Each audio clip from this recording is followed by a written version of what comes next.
News laundry the news minute election का कारवां इस समय भोपाल से आगे बढ़कर अब इंदौर पहुंच चुका है और इंदौर में हम राऊ विधानसभा सीट पर हैं। राऊ विधानसभा सीट यहाँ पर केंद्र पूर्व मंत्री मध्य प्रदेश सरकार के जीतू पटवारी की विधानसभा है और यहाँ पर वो आज जनसंपर्क कर रहे हैं, अलग अलग सोसाइटीज़ में जा रहे हैं। उनके साथ हम उनके जनसंपर्क में जुड़े हुए हैं। इसके बाद हम उनसे बातचीत भी करेंगे।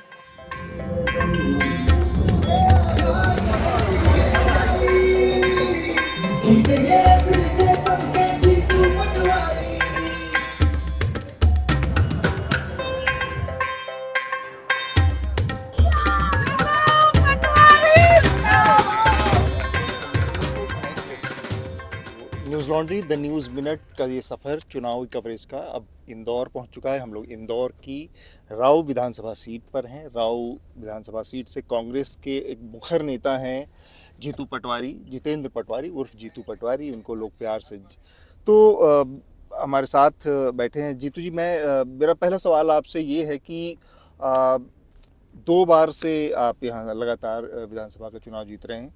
इस बार कितनी उम्मीदें हैं? क्या आपको लगता है कि जनता किस तरह से आपको समर्थन देने वाली है? नहीं, 100%, 200%, 300% मतलब होगा फाइनल, जीत जाएंगे अच्छे से, प्रचंड बहुमत से। यहाँ पर जो महत्वपूर्ण मुद्दे थे प्रदेश के 3-4, वो कौन सी चीज़ें हैं जिसके आधार पर आपने कभी सुना कि एक ही प्रदेश में 4 बार लगातार वल्लभ भवन की फाइलें जल गई? करप्शन दर्जे का था। भ्रष्टाचार में हमारा मुख्यमंत्री स्वर्ण पदक लेते हैं, झूठ बोलने में स्वर्ण पदक। आप गूगल पे अगर सर्च करोगे सबसे झूठ बोलने वाला मुख्यमंत्री कौन है तो शिवराज जी का नाम आ जाएगा। फिर आप देखो कि बेरोजगार हम सबसे ज़्यादा, कर्जदार हम सबसे ज़्यादा, किसानों की आत्महत्या में सबसे ज़्यादा, महिला मृत्यु दर में सबसे ज़्यादा, महिला अपहरण में सबसे ज़्यादा। तो ये सारे तमंगे मोदी जी के एनसीआरबी के आंकड़े दे रहे हैं। तो अल्टीमेटली 20 साल से एक झूठ बोलने वाले मुख्यमंत्री कब तक सहन करें? तो जनता हटाने पे तुल गई। तो आपकी विधानसभा में लोग चल रहे हैं, अभी यहाँ पर सड़कें बनने का काम चल रहा है, गिट्टियाँ और रोडियाँ पड़ी हैं लेकिन अभी सड़क नहीं बनी है। ये भी काम एक था जो कि छूटा हुआ है।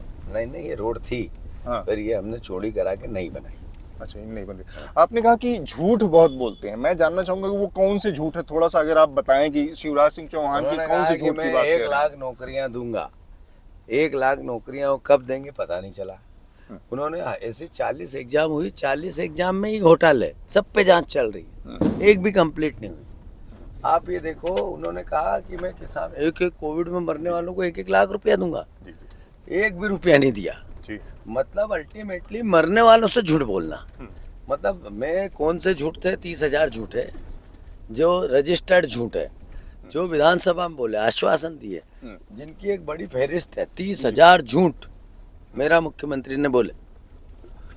आप झूठ की बात कर रहे हैं, मैं कई बार क्या होता है, आप प्रदेश की पूरे बात करते हैं जब, तो एक आध चीज़ें जैसे छूट जाती हैं और वो रहती है कि राऊ विधानसभा की जो समस्याएं हैं, यहाँ की बातें। मैं ये जानना चाह रहा था कि जो मेरा पहला सवाल जो बीच में रह गया कि ऐसी 3-4-5 चीज़ें जो आप गिनवाना चाहें जो कि राऊ के लिए स्पेसिफिक आपने किया और राऊ की जनता को आपको मैंने यहाँ बुधनी से ज़्यादा विकसित मेरी विधानसभा है।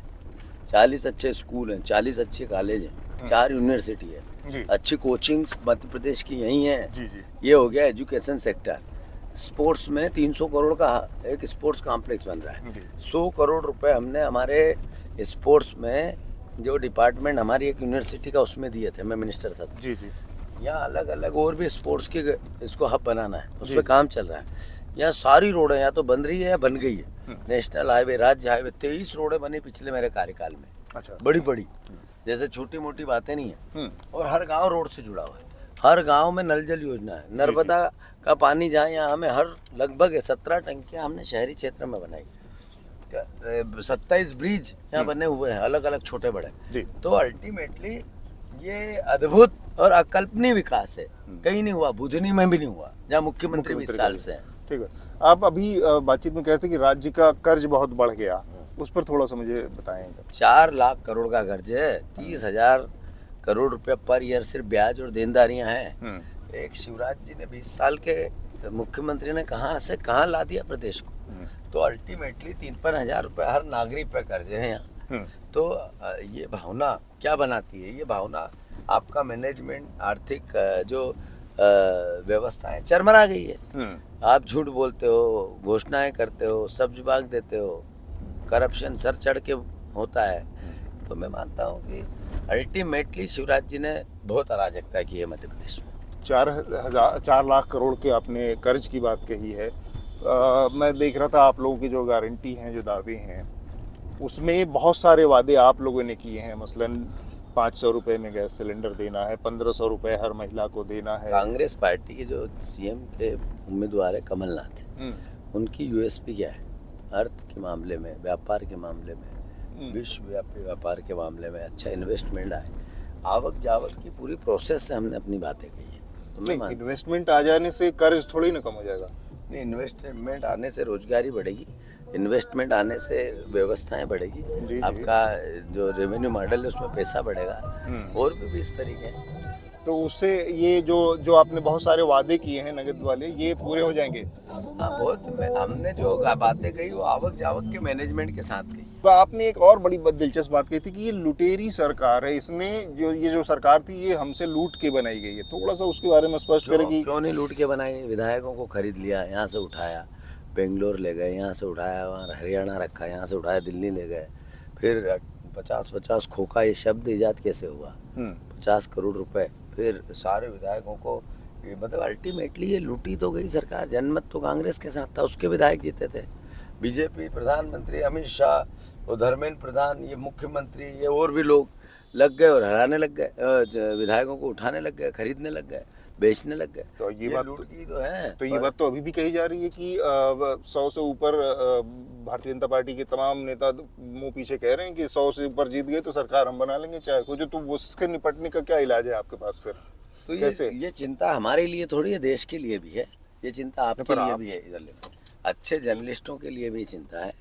आपका मैनेजमेंट कैसे निपट पाने में असमर्थ हो रहा है? तो मैनेजमेंट रहेगा ही। हम एक बार एक्सीडेंट हो गया तो बार बार थोड़ी ठोकेंगे गाड़ी।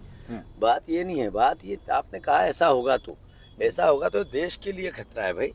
यहाँ के मध्य प्रदेश के जो किसान हैं उनकी किस तरह की दिक्कतें और किस तरह की समस्याएं हैं जिनको मैंने कहा सबसे बड़ा कर्जदार प्रदेश हमारा है। हाँ, मैंने कहा कि अल्टीमेटली किसान की फसलों के दाम नहीं मिलते हैं। किसान जब आवक जाएगी तो फेंकना पड़ती है उसको फसलें। तो इसका एक व्यापार व्यवसाय कृषक का, एग्रीकल्चर का इस तरह का हो कि विश्वव्यापी इसके व्यापार की आवक जावक और इसकी एग्रीकल्चर प्राइस की एकदम सिक्योरिटी हो। तो मैं मानता हूँ कि यहाँ पर किसानों के हालात सुधरेंगे और आधुनिकीकरण खेती का कैसे हो। जी। तीनों चीज़ों पे बात करके हम मतलब किसान को सुविधाएं दें, उसको इस तरह का वातावरण दे जिससे कि वो हर तरीके से इसकी इनकम बढ़े। पर आपके मैनिफेस्टो में इस तरह की कोई बहुत स्पेसिफिक रोड मैप क्यों नहीं स्पेसिफिक हुआ? हमने इनकम को लेके फसलों के दाम की बात की है। 2600 आप एमएसपी की ही बात करें, एमएसपी के दाएं बाएं भी तो किसानी बहुत है ना। हमने कहा कि हर जिले में एक एग्रीकल्चर की जो सबसे बड़ी क्राफ्ट होती है उसका एक ऐसा मैन्युफैक्चरिंग वर्क लगाएंगे जिससे कि किसानों की खपत बढ़े। दो मेरे सवाल हैं अंत में। एक तो ये कि कांग्रेस पार्टी के अंदरूनी टकराव को लेकर बड़ी बातें कही जाती हैं। कुछ नहीं कही जाती, आप लोग कहते हैं, मीडिया कहती है, हमारे पास नहीं इसका तो करते ही नहीं है। जब कमलनाथ जी और इनके दिग्विजय सिंह की आपस में बातचीत दोनों अच्छे दोस्त हैं, भाई हैं, वो बड़े भाई हैं, छोटे भाई हैं, कुछ नहीं। कल मैं भोपाल में था और जो रोड शो राहुल गांधी कर रहे थे, उसके बाद जनसभा उन्होंने की, वहाँ पर मंच से दिग्विजय सिंह नदारत थे।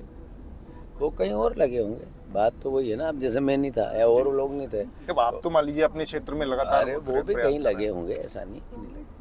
एक चीज़ बताएं मुझे जीतू जी कि काफ़ी एक योजना की बात हो रही है और लाडली बहना योजना जो 1250 रुपये महिलाओं को देने की शुरुआत की गई है, बहुत दबे मुंह ये बात कही जा रही है कि कांग्रेस के अंदर इससे काफ़ी डर पैदा हुआ है। और कोई डर नहीं पैदा हुआ है। 20 साल 9 महीने 19 साल 9 महीने में बहन लाडली कैसे होगी? 20 साल तक लाडली नहीं थी बहन, आखिरी 2 महीने में लाडली हो गई। ये पता नहीं बहन को। लेकिन जिसके पास पैसा जाएगा उसको असर नहीं, तो अरे उसको पता नहीं 3000 का बिल भी पीछे से भेज रहा है शिवराज जी। उनको नहीं पता है ये कि महंगाई सर चढ़ के बोल रही है। 1000 रुपये में होता क्या है, यहाँ से 20 किलोमीटर जाते हैं, 1000 रुपये स्वाह हो जाते हैं रिक्शे के। तो ये सब बातें समझती हैं बहनें। इस महंगाई के दौर में ऊँट के मुँह में जीरा है 1000 रुपये। जो आप कहते हैं ये बात कि यहाँ से वहाँ तक जाने में 1000 रुपये स्वाहा हो जाते हैं, तब आपके 1500 रुपये में कैसे लगता है कि 1500 नहीं दे रहे हैं? बिजली के बिल पे, गैस के कनेक्शन पे, इलाज पे सब पे सब्सिडी दे रहे हैं यही भैया। मेरा पहला सवाल था कि आप सब पे फ्री भी देंगे और फिर कहेंगे कि राज्य कर्ज के उसमें है। फिर वही बात, डाला हम गया फ्री है। थोड़ी दे रहे हैं इलाज। कैसे देंगे? हमने इलाज का बीमा योजना लेके आए, स्वास्थ्य बीमा योजना। ये क्रिएटिव वर्क है भाई। अच्छा। स्वास्थ्य शिक्षा को लेके और स्वास्थ्य को लेके राज्य ने अपना देना चाहिए पब्लिक को, क्यों वोट लेते हैं। News Laundry and The News Minute. will be hitting ground zero together, where our team of reporters and producers will bring you authentic and nuanced election coverage. So contribute now. Log on to newslaundry.com/election fund and help us make election coverage great again. Because we are stronger together.